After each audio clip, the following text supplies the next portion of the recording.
Welcome everybody back to Friar Talk. We are going live a day after the Padres Dodgers series. We saw the Padres take game one, kind of put the crying Kershaw emoji. That was a big deal, and then Padres ended up falling in the series, even though their pitching was outstanding. Both the starters, the bullpen. You have your 1, 2, and 3 come out and pitch really well against the Dodgers. Looked great early on. Um, in Saturday's game, Fernando kind of gets going a little bit, gets left on third, don't end up scoring. Sunday's game, Hader allows a home run to Mookie Betts that ends up kind of ruining the lead, and then they fall into extras. So two close games where it could have gone either way in those second two of the series. But overall, it was a disappointing series. It was frustrating, I think, for most people, and it's the same thing that we keep talking about. Juan Soto is not performing well, and the offense overall is lacking a lot, especially with all the hype that has been happening. Um, and you look at this roster, you look at the lineup, and me and Isaac were talking about it, but it's not like the team is necessarily like looking horrible. Like they are above 500. They have had a really hard schedule, but those aren't the expectations. The expectations are that you're going to go out and you're going to pretty much consistently dominate with the roster, with the talent that is in house. And so it looks frustrating. I think it looks really frustrating. But Isaac, what are you kind of feeling right now after this Dodgers series? I feel like you're probably feeling similar to I am. I'm guessing, right? I'm not discouraged. It seems like a lot of people are discouraged. People got to remember we were a pitch away, one pitch away, one out away from feeling like we're on top of the world, from popping bottles, all that type of thing, because we beat the Dodgers 2-1 in a series, an out away. Not to mention the night before, they got like 2 or 3 hits. It's not very often that the Padres are going to lose a game where the other team gets 2 or 3 hits and only puts up 2 runs. It's been that way pretty often lately. They keep getting shut out. They keep putting low scoring outputs. And the Padres in games where they put up 3 or more runs, they're 17-3, 4 or more runs, whichever one it is. They're almost impossible to beat when they put up that many runs. Maybe that's an ode to the lineup, but that seems like a really good thing for the pitching staff in general. They're not allowing many runs. They've been fantastic. They were great this series. They allowed around 11 hits. They've been fantastic. So props to them. I thought the Honeywell decision yesterday is. I bet some people were mad at it. I was a little weirded out by it. I was a little frustrated, but when you think about it, it made sense. He's kind of supposed to be the new Nabil Chrismat in the sense that we didn't really have anyone else to throw in hopes that he would be able to go 2 or 3 innings. And he didn't pitch. He pitched well the night before. His command was off, but I kind of had a feeling after pitching 20 to 25 pitches the night before, he wouldn't be that great in the second day. But yeah, I mean, Juan Soto didn't catch a fly ball in left field. Juan Soto didn't execute in the lineup. He had 2 balls that were hit 100 miles per hour that, quite frankly, didn't go out. He got, I guess we can call it pet code, because balls at Petco just don't fly out, man. Isaac, if those 2 flyouts had been caught in the first inning, we would have been shut out. We keep saying 1 pitch away, but it's 9 innings of shutout ball. We dropped the ball too, though. That's the thing, is we dropped the ball too. That Mookie one and the Juan Soto one, they completely just canceled each other out because a run scored off both of them. So Fernando's wasn't going to get caught by Outman. I firmly believe that was not going to get caught. The hit probability was probably over 50%. So granted, that's not a flyout that should have been caught. The Mookie one should have been caught. So let's say Juan Soto catches his ball, Mookie catches his ball. It's a 1-0 ball game. Mookie Betts still comes up probably in the 9th and probably ties it up. I don't know. You don't know. That's the thing with baseball, man, is that yeah, I don't know, man. It was a weird series. It was a fun series. That was some amazing baseball that was played by both teams. Maybe not defensively, but it was just pitching matchups, and they were super fun to watch. But I'm not really discouraged. I feel like people are discouraged just because we beat the Dodgers in the NLDS. Everyone expects us to beat them again. Still a good team. They put up. They were outscoring teams 53-17 in their 6-game winning streak. That is no scrub team. That is not. I understand that it's not the Dodgers of old, but that's still a really good Dodgers team. So I mean, I'm not discouraged. Like I said, we were unfortunately Chris Taylor home run away, and Juan Soto. That might be the main topic of our life. Juan Soto. Yeah, it's true. I mean, and I see this comment right here, and I think this is pretty interesting. So Justin says 5 through 9 in the lineup is yikes. 1 through 4 has to carry them on their backs. So I think this is interesting because, and I don't think this is accurate. Like, I'm not trying to press you, Justin, but let's look at it real quick, right? Let's look at the overall lineup. So you have, I'm just gonna go through OPSs of guys. Bogarts 840, Soto 780, Machado 690, and I don't know what Tatis is. Oh, here it is. Tatis is 840, right? So the guy who's lacking there is Machado. Soto's honestly not even. It's not even that bad in terms of like his overall OPS. Obviously not Juan Soto like, but let's look at the bottom of the order. Trent Grisham 750. Isaac, tell me if I'm wrong, but I'm taking Trent Grisham having a 750 OPS 100 out of 100 times. I am ecstatic with that. Obviously, he's been struggling a little bit lately, but that's fine for the course of the season, right? Matt Carpenter, 770. Jake Cronenworth, 750. Nelson Cruz, 750. Ha-Seong Kim, 690. That's not good. And then Austin Nola, 480. Oh, God. But Campy's 650. Not very good, but 650 is like not even that bad for a catcher. So, like, all right. So most of these guys aren't even playing well. Carpenter, Cronenworth, Cruz, and Grisham are not playing poorly. It's not like it's one guy. That's not the issue.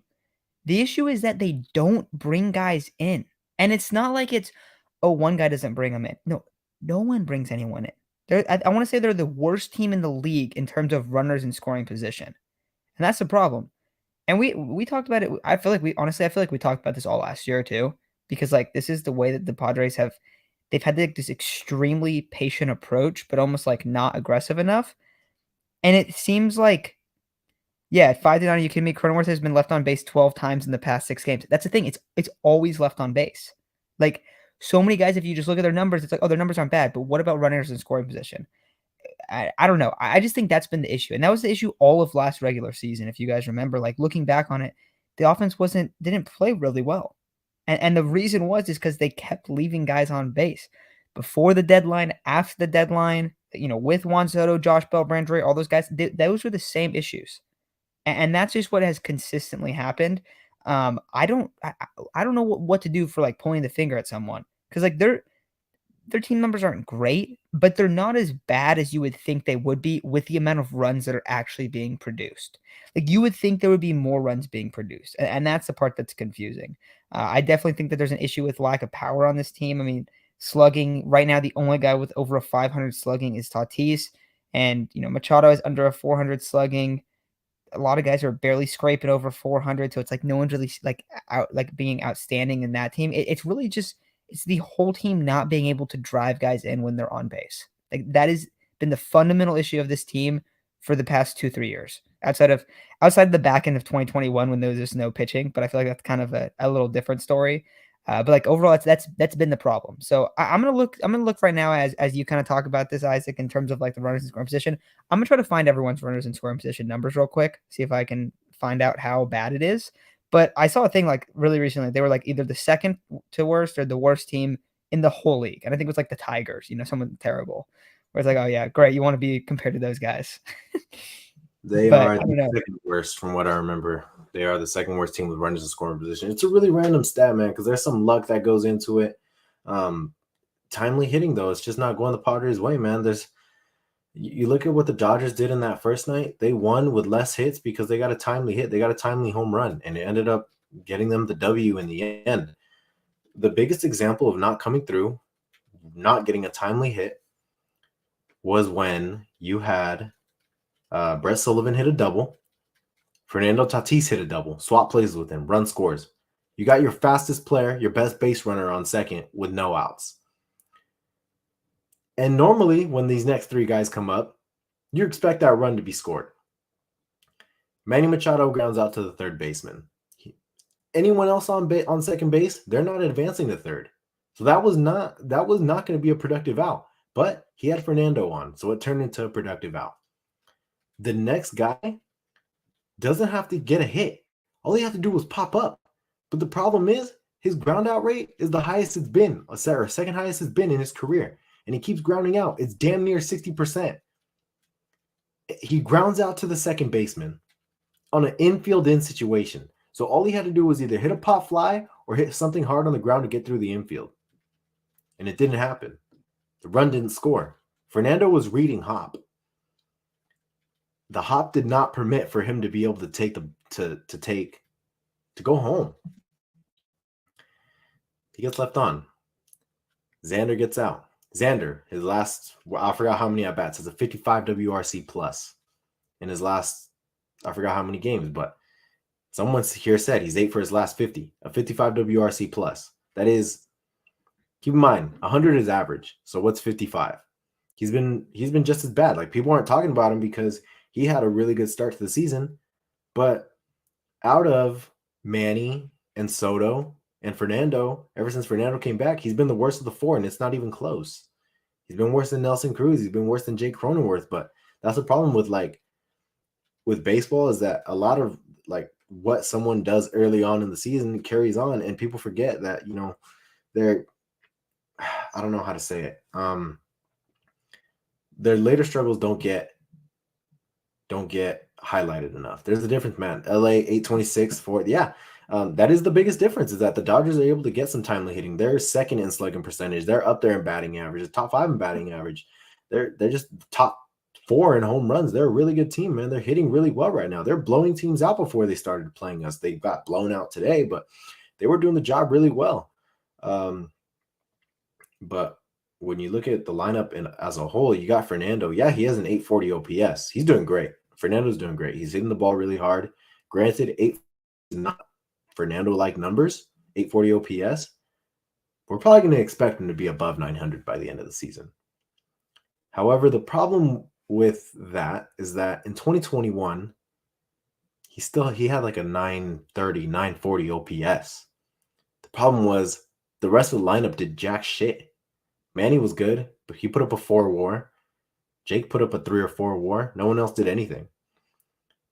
That showed again this past series. Not the rest of the lineup went blank, went silent, except for Manny on Sunday. But Manny Machado being under 700 OPS in May is really, really. What's his OPS, Matt? 690? Manny's? Yeah. Yeah, Manny's sitting at a 692. Is extremely, extremely, extremely disappointing. And he still plays amazing defense, which helps a lot. But being one of the top 4 hitters, being a guy that we expect to be able to bring in runs, that's not going to do it. Juan Soto having damn near 60% ground ball percentage and only like a 9% line drive percentage, by far the lowest of his career, by the way, by far, because his normal line drive percentage is around 20 to 25%. That's also not going to do it. Yeah. So I looked at these team splits, right? Just for runners in scoring position. So few numbers to highlight. OPS, and I saw Justin did comment this. I put this up there, but Padres are 28th in the league in OPS. With runners on, they have an OPS of 650. They have a batting average of 208, which is second worst in the league. Oh, I was gonna sneeze. And then they have the tied for the second most strikeouts, which actually it's funny. The Dodgers are the most strikeouts, but the difference is the Dodgers are actually hitting a lot.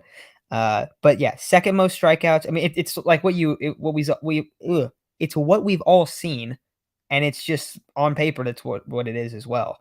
Now some of the stuff like actual overall RBIs, walks, stuff like that, they're not super low. They're like middle of the league, but it's how often they're executing those opportunities, and they're just not. Like, there's a lot of guys have good on base percentages for the Padres, but they're still not producing when guys are on, and that's going to be the issue.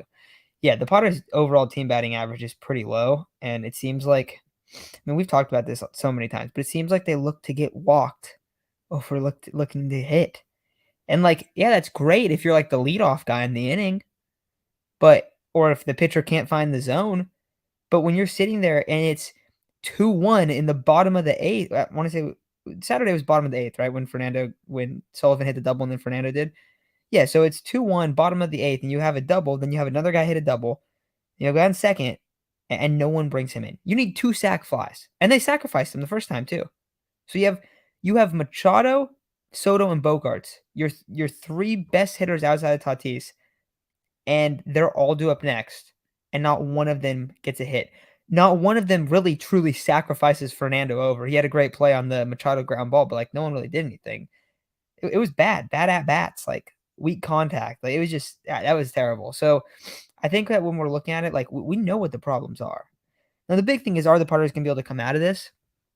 And I don't know, how confident are you that they actually are gonna be able to come out of this? Like, they're gonna be able to figure it out. They're gonna go through and they're gonna be like, okay, like, these numbers go up. I want to see what it was last year. I want to see what their overall numbers were last year because I felt like it was a very similar situation. So last season, if you're looking at OPS, the Padres finished the year 12th. OPS with runners in scoring position, batting average 16th, strikeouts like middle. Yeah, 15th. So they were just like middle of the pack. Yeah, I remember. I mean, most of the year last year, it was the pitching that was getting us through at least a lot of the first half. Most of the first half was just the pitchers being able to put the team on their backs. And man, I mean, that was the thing. They got a lot of timely hits at the beginning of the season last year. Manny was getting a lot of guys in. Jake was getting a lot of guys in. There was a lot of timely hitting. We don't have that right now. It's a huge, huge, huge problem, man. Um, I'm not gonna say they're putting together selfish at bats. I don't think that's it at all. I thought Manny before grounding out to third base, I thought he had a really good at bat. Juan Soto's at bat was, and guys, keep in mind, um, talking about a player's result performance is not the same as hating a player. I love Juan Soto. I think he's a great player. I think he's gonna figure it out. But right now, it's just kind of weird because Fernando's producing now that he's back, but now you got the rest of your 3 of your top 4 struggling. And Juan Soto got out of his struggles for around 6 games. He was hitting 450, slugging was starting to hit the ball up the middle again. But now in this Dodger series, he looked bad again. He looked really bad. Manny Machado, same thing, looked kind of bad. Except for that last game, he got 3 hits. But we're waiting for the power, man. Manny has what? 2 home runs right now? 3 home runs? It's not good. That's pretty bad. If you're paying him 35 million, you kind of I mean, not 35 million this year, but 2-3 home runs for your 2-hitter that you expect a lot more from is not that good. Juan Soto, same thing. I mean, It's even worse for me. I took the Manny Machado over on home runs this offseason. That's just not hitting right now. I mean, we're gonna need a serious second half surge. See, what were you gonna say? Go ahead. Fernando beat Manny's home run total just on Friday. I mean, he already had 2 home runs before that, but oh man, I don't know. It feels like some of these guys are excused for their performance. And I love, like I said, I love Manny, I love Juan, but those are supposed to be your big dogs. You're going to lose a lot of ball games when you're only getting 1 hit from Manny, Soto, and Xander. A lot. Yeah, 100%. And it kind of sucks too because I feel like Fernando, like, there's a lot of questions about him coming back, like how quickly he would be able to kind of like step in and play pretty normal. And he's been the same dude. I mean, he was a monster this series. Like, he had 3 hits. He had a 2 home run game. Then he had 3 hits, and then he went 1 for 5. Not that great, but I mean, that's a pretty good series. And also, like, having the 2 home run game, having the big time performances, making a couple nice catches. He's been playing right field really well. So, like, that kind of was like the big storyline for the whole team. And then early on, you had Bogarts come in, and Bogarts was like, okay, like, how is this new guy into the kind of adding a new guy into the mix? How is he gonna fit? And he started off the year insane. So if you were just kind of looking at like what people were really like interested in terms of like, okay, how's the needle gonna move with Tatis and Bogarts? Because that's what you were thinking, right? Like everyone's thought was like, oh, we're bringing back the same group and we're adding Bogarts and Tatis. Both those guys have checked the box. They've been good, but it's the 2 guys that were kind of like, like, I mean, it feels like Soto was like a shoe-in for top 5 and MVP. He was the number 1 player for MVP coming into the season in terms of odds. And Machado was second last year in MVP. So those are the two guys that like, and I get that Soto struggled a little bit in San Diego, but it seemed like he kind of got it going during the playoffs, especially towards the end of the playoffs, where it was like, okay, it's gonna be fine, whatever. And those are the two guys that I mean, like, because like I said, like it's not like you're expecting the middle of the lineup to do anything crazy, but they've been okay enough. So it's like those guys are the guys that need to produce wins, and that's just the thing that's not happening. But Isaac, anything else you want to talk about this lineup before we get into the pitching? Yeah, I'm gonna try sharing my screen. Hopefully, it doesn't glitch out or anything. But I really want to share it just because um, I feel like I keep talking about Juan Soto. I'm so sorry. Like it makes it seem like I don't like.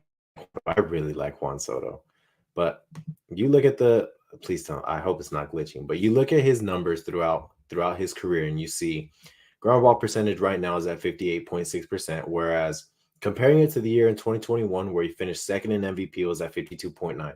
5% higher is nothing crazy. Though this year, at least, it's been a lot of inning-ending double plays. You look at the line drive percentage, though, in 2021, it was at 22.5%. This year, it's at 8. That's not good. He's hitting a lot of balls are just getting hit into the ground, but he's not really driving the ball gap to gap right now. But you look at the rest, it's like pull percentage significantly higher than it was in the past few years. 2021, he put up an MVP type season, right? That's at 29%. This year, it's up 17%. That to me, that is a significant, drastic difference. Hitting it up the middle, it's around the same thing, 40 to 44. But Oppo is a completely different story. It was it was at 27% in 2021. This year, it's at 14. That is what I feel has been something that's been hindering Juan Soto was that me personally, I feel like his top half just keeps flying open. So, oh man, I really want to go up. But if you go up, if you go on his baseball savant, or it's actually down here at the very bottom, you see curveball. The run value is -1. His batting average on the curveball is 176, and his slugging percentage is 235. Now the fastball is not that good either. He's not hitting the fastball very well. He's only hitting at 189, but at least he's for some power. He's got it at 459 slugging percentage. With the curveball, the 235 slugging percentage to me signifies that he's opening his top half a lot and he's rounding the ball and he just keeps hitting a ground ball to the second baseman. It seems like pitchers are drowning him in curveballs, knowing that they're going to be able to get a ground ball to the second baseman because he keeps flying open. He's early on it. And I mean, clearly it's significantly hindering how he's doing this year. Hey, But Isaac, real quick. yeah, I just want to wonder, like, who is the former Padre that used to do that a lot? Eric Hosmer. I'm telling you, dude, it's literally crazy because like you don't expect this type of thing. I think the average on against the four seamer in past years it was in the 20. That run value was at 20. It was like dark red, like baller type shit. My bad. But like really good. This year it's at -1. So at least we have something showing us that he's going to be able to hit the fastball well in the future. Right now, though, that curveball, those off speeds are beating him so bad. So, I mean, I don't know, man. I don't know. There's a lot of things that are different from his previous years. You started seeing it a little more in 2022, where you start seeing the pull percentage go up a little bit, and the oppo percentage go down a little bit. But something's got to give, man, because I don't really know what's wrong. Yeah, not only that too, but like all the stuff that you're kind of putting out with like the pitch types. You're talking about how he's been opening up the top half a lot, but like that can also be seen in him not hitting the ball opposite field. He has 2 hits this year opposite field. He has I think it was, I don't know how hard it is. I think it was a blooper single into left, I want to say, and he had the home run in Mexico, which was like probably not really a home run, and it was like barely opposite field from center. It was basically dead center. That's it. And this is a guy that's been known to hit the ball all across the field. Like has one of the most his like career kind of like not I want to say shot chart. His career spray chart, it's just all over. It's perfect. Like it, and that's what you usually see. And that was like the big thing on like why people. That's why the Ted Williams comp was always there. Because it's like, yeah, he hits the ball anywhere. Like he can, he can hit him down the line left. He can, it doesn't matter. And that just has not been him in San Diego.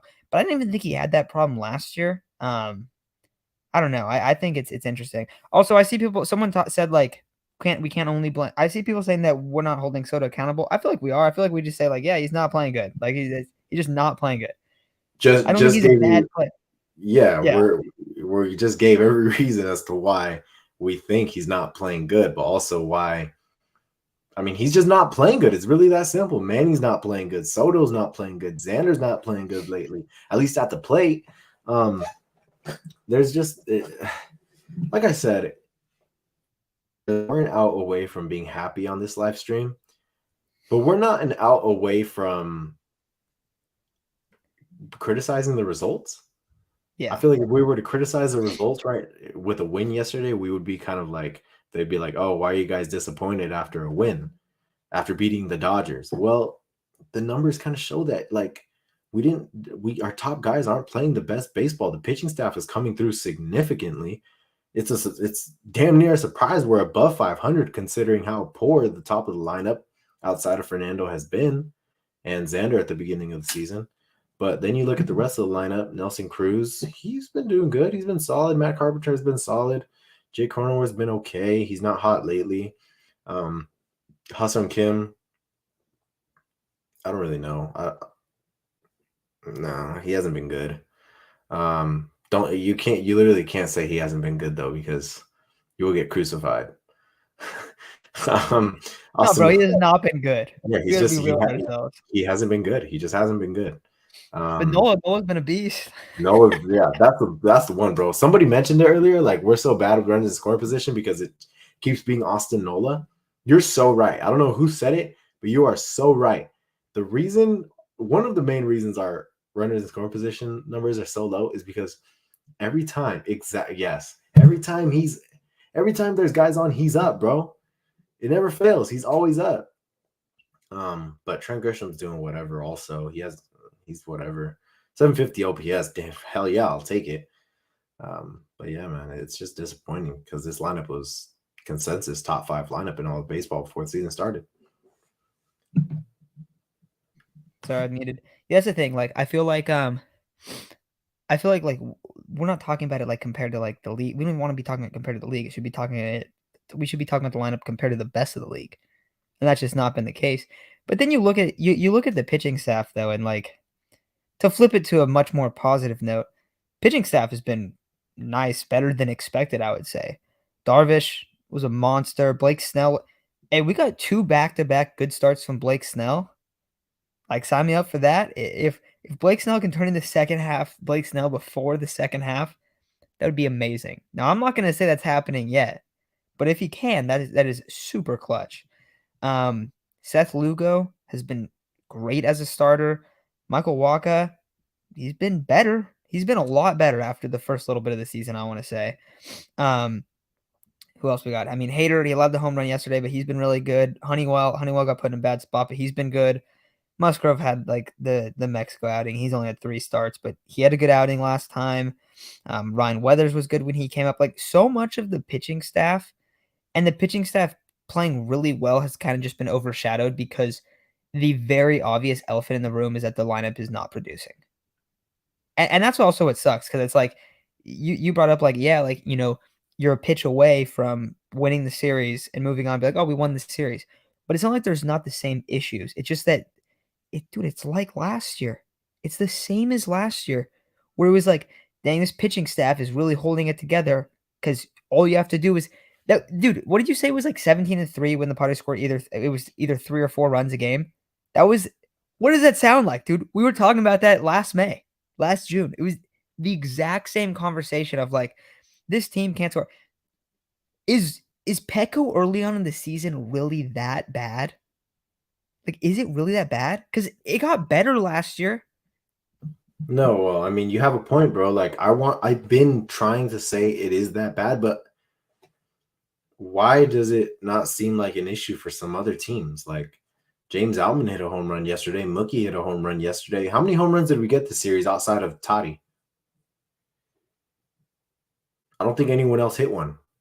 No, just him, just the 2. Just him in the first 2 games. So when you don't hit home runs, it's going to be damn hard to win games. But that's the problem is from Manny, from Soto, from Xander, from Jake, Big Nelly Cruz, like, Grisham, dude, you expect a home run out of somebody. Dustin May, props to Dustin May, bro. Dustin May pitched a great game. His stuff looked phenomenal. We got to Well, I wouldn't say we got to Kershaw early. I'll say Fernando got to Kershaw early. But I don't know, man. I don't know. It can't be that hard. There's other teams that put up good numbers at Petco. Last year they didn't put up good numbers at Petco. Remember, last year for most of the year it was the hardest park to hit in, one of the hardest parks to hit in all of history. And it's good for our pitchers. The pitchers look great. Don't get me wrong, man. They look fantastic. But the lineup needs to start producing, bro, because putting up 2 runs back-to-back nights, or 1 run the second night and then 2 runs the next night, 1 should probably go unearned. I mean, you're going to lose 9 out of 10 ball games doing that. And the problem this past series was these guys weren't hitting bombs. And when you're facing a team that is top 5 in home runs, you got to be able to put up those same kind of numbers, man. You got to be able to keep up. You got a better lineup than them. The Padres, I think the Padres have a better lineup than them, but it's not showing. The results aren't there right now, and I do think they'll come around. I do think the results will be there eventually, but I don't think Petco is an excuse right now, because it's the same hitting environment for the other teams that are beating us at Petco. Yeah, I mean, it gets better. You mean the stadium? Yeah. Yeah. And that's been the case. I don't know. I mean, last year wasn't, I want to say it was the lowest runs average in the league. So Up I saw until people being June. like, it doesn't happen, huh? Up until June, it was. But it was like overall throughout the whole season, it was still, I want to say, the lowest in the whole league at the end of the year. Yeah. Like for Probably. combined scores, like total Yeah. runs scored in the stadium. Yeah. So like I see people being like, oh, like, like we can't get the excuse for Petco because like other people hit out, but also like we've watched so many Padre games. Like we know that Petco Park it is hard to hit the ball out. But saw this from Lizzie up here. Where was it? Yeah, if we're San Diego, then should we play with more small ball? Can we please try to steal one base? Like one time? Yeah. I mean, why not? Yeah, that's the thing is we're not stealing a lot of bags, but I don't know. I know small ball, it consists a lot of bunting, moving guys over. The problem with that is that this Padres lineup is not built to do that.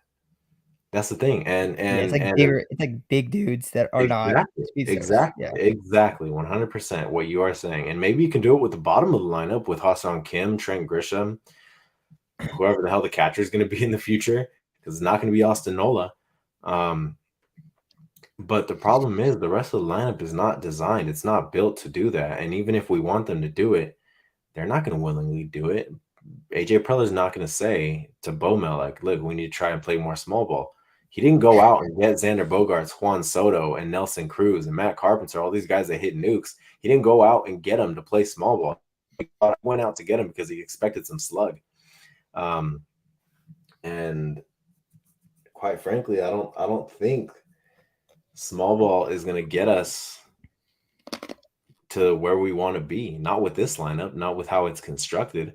However, when it comes to stealing bags, yeah, I expect Fernando to be sent damn near every time he gets a walk or a single. I expect Manny to get sent sometimes. I expect Cronenworth to steal some bags. Kim to steal some. Kim got thrown out this past weekend, unfortunately. Kim to steal some bags. I expect Grisham to steal some bags. Like, there's 5 guys off the top of my head that can definitely steal some bags, and they're not doing it. All right, I got a question. We got a question. What do you guys think about us trolling Kershaw after the Friday win? I thought it was. I don't know. I like Kershaw's comments. You see what he said about it? Yeah, if you don't want to get put on the big board, pitch better. I mean, look, it's the same thing all around the league, bro. If you don't want someone to pimp a home run off you, pitch better. If you don't want Fernando to stutter step around third, pitch better. Keep in mind, the Dodgers, when the Astros cheated, they asked something about Jose Altuve, and they said, like, it was like a look-alike challenge or something like that.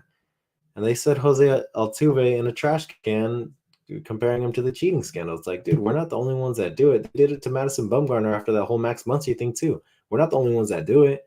So at the end of the day, it's not the meme that made us lose the damn series. It's not the meme that's it. It's not the meme that made us lose the series. It wasn't the players' decision to put up that meme or anything. The players don't really care. The players don't know what's gonna happen especially on the big board. So to me, it was just playful. And these guys, you guys don't think they talk a lot of shit behind in the clubhouse to each other? Like, do you guys not remember that Jock Peterson sent Tommy Pham something, and that's why Tommy Pham slapped him? Like, dude, these guys talk shit. Like, it's gonna happen in all of baseball. It's nothing to me. Kershaw handled it like a champ. The Padres lost the series. Let's see if they do. Let's see if they do it to us this weekend. If they beat us, Bro, they definitely will, 100%. yeah, as they should. I don't care. Like, bro, congratulations. I mean, look, I'm all for it. I mean, like, and also, like, the thing is, there's so many baseball games, so it's like, yeah, we can say every game doesn't matter, because, like, yeah, we could do that, but then it's kind of like, it's kind of lame. I'd rather watch the games and act like they matter more than they do, than act like they don't matter, right? Like, isn't that what we're watching? Yeah, That's the fun exactly. part about it. I don't think like it's like I feel like people thought that it was like really disrespectful. I think it was just funny, It wasn't right? meant. Like Yeah, it wasn't like it's obviously not very serious, and it's obviously like the Kershaw didn't care, dude. Kershaw was like he was like yeah whatever, like it's yeah, like bro. It's not a big deal. People are making it out to be something bigger than it is. bro. If the And Dodgers win, let's say the Dodgers win Friday, I hope they put something up. It'd be funny to see that. I yeah, don't have a problem. I'm not gonna that be like man, I'm offended. No, that like it's is whatever. that is the fun of a rivalry. This is a rivalry. Like, it's fun now. This exactly. It's entertainment. It's entertaining to us fans. Um, so I don't know. I had a feeling that when it happened, people were gonna blow it out of proportion. Look, Kershaw didn't care. The Dodgers probably don't care about it. They beat us. We lost the series. People are gonna say, "Oh, this is what you get for disrespecting a legend." Blah blah blah. Dude, that has nothing, literally nothing, to do with it. Nothing. Zero.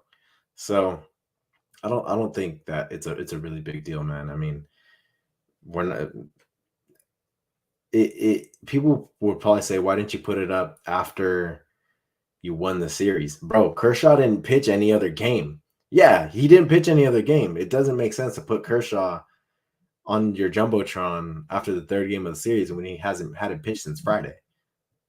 Also, how many times has Kershaw just whooped our ass? Yeah, dude, it's Like like, growing up, bro. Like I remember, like, and obviously, like for Kershaw, right? Like we watch a good amount of players and stuff. But when I was growing up, like when I was a little kid, I legitimately thought there was no one that was even close to as good as Kershaw. Because every time this dude would pitch against the Padres, just dominant, just completely dominant, right? So I don't know. I thought it was, I thought it was kind of funny. I didn't think people would really be that upset, and then I was like, "Oh shit!" I went on Twitter. I was like, "Yeah, dude, this is why I need to stop going on Twitter." it was funny. It was funny. And I see someone said no club had put that crap on their Jumbotron ever. I just gave examples of the Dodgers doing it to other teams. Like every So team does it. yeah, teams do it all the time, dude. It's like it's not a big deal. The players don't care. They're getting trolled. Like, I don't know, man. I just feel like Hey, I got one for you. I got one for you. Do you remember when the Ravens and the Titans? It was the Ravens and the Titans played. The Titans beat them in the playoffs when in Lamar's MVP year, mm, and the Titans when they like took pictures on the logo and took pictures in the end mm, zone and did all this mm. stuff. And so then when the Ravens 2 years later played the Titans in the first round, they beat them, and the whole team did the They exact did same it. thing on the Titans logo. Yeah. Because the first game was in Baltimore and the Mhm. second game was in Tennessee. They did the same thing. And everyone was like, "Oh Yeah. shoot, dude, the Ravens remembered." Like, of course they do it. And that's the Yeah. fun part about it. So I Cool. mean, like, Yeah, that's fun. That's sick. Yeah, that's the fun of sports, man. That's how it's supposed to be. okay. So here's my question: so say the Dodgers win and do it right? What do they put up? I'm trying to think what they would put up. 'Cause I Fernando. can't think of like anyone. I don't think of anyone like crying or something. Fernando's They'd probably do third. something with Manny, right? It'd be either Manny or Fernando. Because like Soto's too new to it all. Yeah, Soto, he doesn't really have any sort of material. Um, Fernando's material that he took steroids. But they won't do that. I doubt they would do that. There is Manny and Fernando fighting in the dugout Oh, they will or probably do something like that. Yeah, arguing in the dugout. yeah. That's it. I think that's it. That's a good one. I'm trying to think what else. I was thinking something with Musgrove, but I feel like it's more of just like that would be like if the Padres beat the Mets at home in the playoffs and they like put the Musgrove like doing Yeah, in his ear exactly. and stuff. Like I don't know. I don't know. I think you're right. I think it's probably something with the dugout stuff. Has to be, They'll probably right? just like zoom in on Manny's face all angry or something. Yeah. Oh yeah, they Oh, did throw an inflatable they did. They did. you They know? did. They did. See, that was kind of funny. Yeah, exactly. It was funny. I didn't care about it. It was just like, bro. Yeah. All right. Probably wrapping up in a second here. Okay. We're gonna have a couple topics out before we do a stream again on Thursday. Is there anything that you guys are thinking about? Because bro, like we've talked so much about like Juan Soto, Manny Machado struggling. I want to talk about something else. Is there anything that you guys are thinking about that is kind of on the realm of stuff we should talk about? You know, we talked about trading for catchers and Nolan stuff like that. But is there anything you guys are looking at like, hey, like what if we talk about this? What if we talk about that? Maybe we'll do a little farm update like later on because honestly, I haven't even looked into it. Like, I mean, that's kind of the beauty when you have a contending team is like you don't really care about the prospects that much in terms of like you still care about them, but like you don't care about them in the moment. It's more of like looking at them from afar. But I don't know. Is there anything else that you guys are kind of thinking about? Like, hey, let's talk about this. Make sure to comment that. I don't know, Isaac. Is there anything that you're kind of thinking about talking points for the future? I mean, there's always going to be a need, maybe not a need, but there's always going to be a desire for bullpen arms. And when you start looking right now, you see teams like the Cardinals who got one or two good bullpen arms. You see teams like the Reds who have a few good bullpen arms, and it's going to be time come late May, early June to start looking. All right, are we in need of a bullpen arm? Because we do have some guys that, I mean, Drew Pomeranz probably isn't going to come back. I haven't seen Luis Garcia in ages. Robert Suarez, I don't know what's the deal with him. So maybe there is not a glaring need, but there is going to be a need for a bullpen arm. Not because we don't already have them, but because some of these guys might be fatigued by the time the trade deadline comes, and we can definitely look into some bullpen arms later in the month or early next month. But JDS third, yeah, I really like, and we keep talking about catchers, rightfully so. But I think the difference between hopefully last year and this year is that the Padres are going to need a frontline starter. The problem with that is that it's expected to be a dead deadline. There's not supposed to be many deals. It's not expected to be some crazy deadline where a Juan Soto hits the market or a Trey Turner and Max Scherzer hits the market. It's not expected to be that. So right now, we kind of have to operate as if the Padres are going to be going into August with what they have now, other than bullpen arms. I firmly believe that they'll try and get a bullpen arm. For right now, this is what we have to expect them to operate with.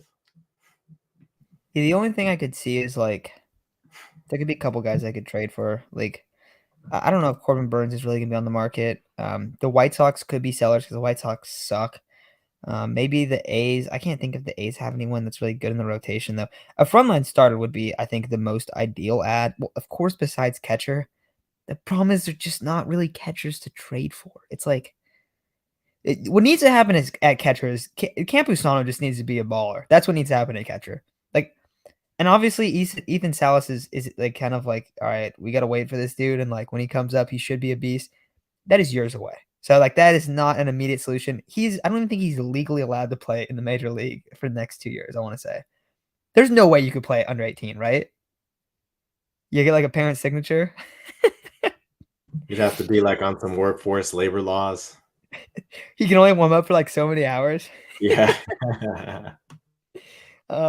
But But yeah, I mean, I think I see people talking about Otani. Dude, yeah, let's just add Otani. That would be pretty raw.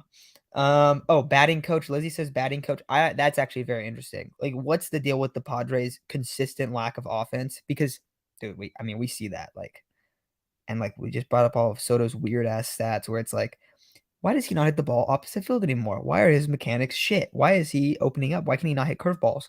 Why does he look like Eric Hosmer? Like that, I like that one. Dude, That's definitely one. That if we're not not to talking about, mention, not to mention the other day I saw him in New York doing. I don't know if it's his drill.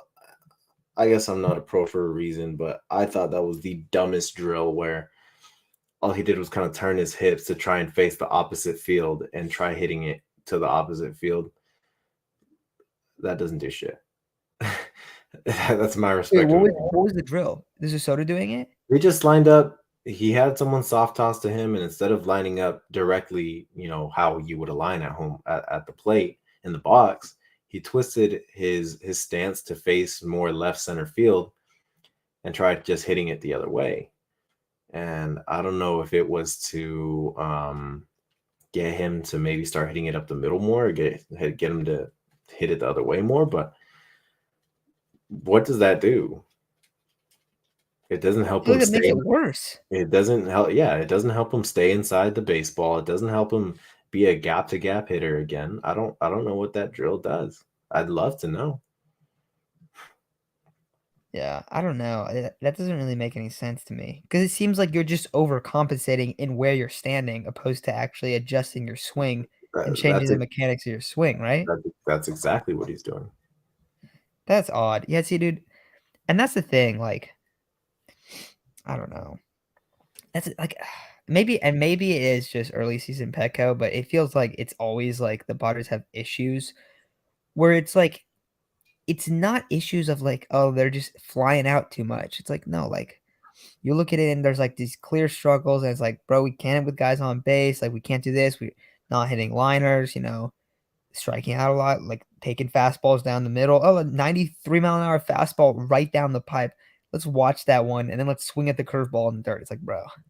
Obviously easier said than done. I get that, right? Of course. I think you played a lot more baseball than I did, but like it's frustrating to watch. And like there's a reason that everyone's held to such high standards in the league. And also something that's interesting is that there's part of the reason that why like there's so much fluctuation year to year. So yeah. I don't know. Really awkward, man. Really awkward time right now because Juan Soto should not be a bad topic of our discussion. He should realistically be the highlight of our discussion with Nando, with Manny, but it's just not that right now. And I think it will be that soon. Yeah. All right. I think that's probably gonna do it, guys. Or do it, everyone. We'll be talking soon. We'll get a couple videos out in the next few days here. Hopefully get a little bit more than last week. I was trying to do those shorts, and honestly, I've just been mad busy, but hopefully I'll actually be able to get some out. There's some interesting topics and stuff. We got another series against the Dodgers next weekend. I almost said the Timberwolves. The Twins are going to be this week. So that's an interesting one in Minnesota. So a little road trip here. I think it's only 6 games, I want to say. But hopefully Padres can kind of get the bats going. It seems like that does happen very often where it's like, oh, let's leave Petco and then you start hitting. But yeah, so we'll talk to y'all soon. But thank you all for hopping on. Fun stream, even though it was a little bit more on the negative side. I feel like we had a lot of interactions in the chat and stuff. So we will be back recording on Thursday, probably Thursday evening around 5:30 or 6. I'll put that up there pretty early. But yeah, and comment anything you guys are thinking that you want us to talk about. Let us know because we do this to kind of see what you guys like and to get cool interactions and stuff and talk to everyone. So let us know what you're thinking. But yeah, have a great night, everyone, and we'll talk to y'all soon. See ya.